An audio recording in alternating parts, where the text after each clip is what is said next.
Hello everyone, আজকে আমি T S এলিয়টের লেখা দ্য ফাংশন অফ ক্রিটিসিজম নিয়ে আলোচনা করবো। তো চলো আলোচনা শুরু করা যাক। তো দ্য ফাংশন অফ ক্রিটিসিজম এই এসেটি টিএস এলিয়ট লিখেছিলেন এবং এটি পাবলিশ হয়েছিল 1923-তে। তো এই যে এসেটি, এটা ছিল একটা রেসপন্স জন মিডলটন মোরের যে ওয়ার্ক রোম্যান্টিসিজম অ্যান্ড ট্র্যাডিশন এর এগেনস্টে।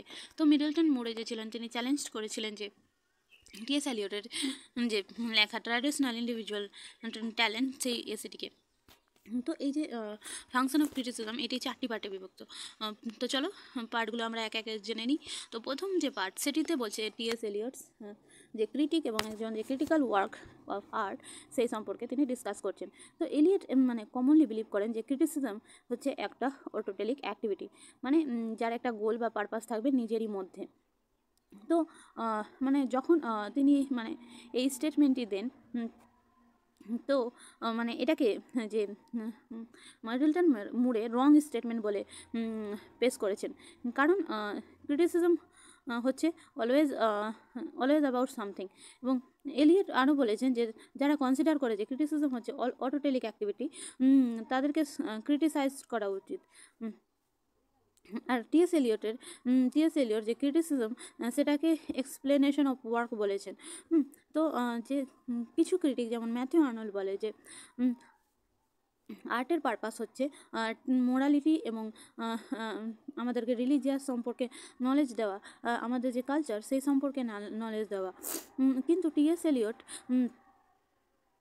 বলেন যে আর্টের কোনো পারপাস নয় এগুলো সম্পর্কে আমাদেরকে অ্যাভয়েড করার। টিএস এলিয়ট যে তার ক্রিটিসিজম, সেখানে ইম্পার্সোনাল যে থিওরি পেশ করেন এবং তিনি বলেন যে একটা লেখাকে বা একটা ওয়ার্ককে আমরা সবসময় ইম্পার্সোনাল ওয়েতে জাজ করবো, নাকি আমরা আমাদের যে পার্সোনাল যে ইম্প্যাক্ট সেই অনুযায়ী জাজ করবো।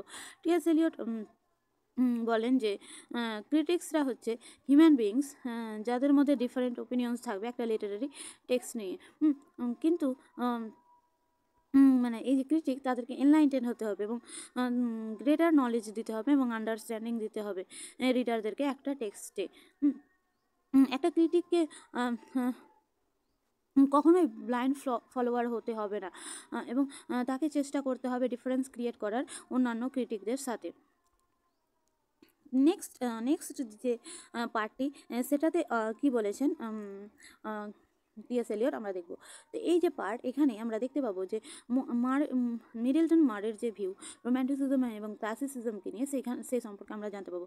তো মারে বিলিভ করেন যে ক্লাসিসিজম এবং রোম্যান্টিসিজম একসাথে কখনো চলতে পারে না, কারণ তারা একে অপরের থেকে আলাদা। মারে আরও বলেন যে ক্লাসিসিজম হচ্ছে ফার্দার ফিচার অফ ফ্রেঞ্চ এবং রোম্যান্টিসিজম হচ্ছে ইংল্যান্ডের মানে ইংল্যান্ডে রোম্যান্টিসিজম শুরু হয়েছিল। তো এই যে আর তার মতে রোম্যান্টিসিজম হচ্ছে ক্লাসিসিজম থেকে বেশি বেটার। তো এলিয়ট যে মারের যে থিঙ্কিং, সেটাকে ক্রিটিসাইজ করে এবং মানে মারে বিলিভ করে যে ক্রিটিকদেরকে ফলো করা উচিত নিজেদের ইনার ভয়েস, এবং তাদেরকে কোনো রেস্ট্রিকশন ফলো করা উচিত নয়। তো এলিয়ট যে ক্রিটিসাইজ করেন মারের অ্যাটিটিউডকে, কারণ তিনি রুলসকে ফলো করেন না, এবং তিনি আরও বলেন যে তার যে ইনার ভয়েস যে ধারণা, সেটাকেও তিনি ক্রিটিসাইজ করেন। এবং টিএস এলিয়ট আরও বলেন যে ক্লাসিসিজম হচ্ছে কমপ্লিট এবং ম্যাচিওর, এবং অন্যদিকে রোম্যান্টিসিজম হচ্ছে ফ্র্যাগমেন্ট এবং ইনম্যাচিওর। তাই যে according to Eliot, criticism much better than romanticism.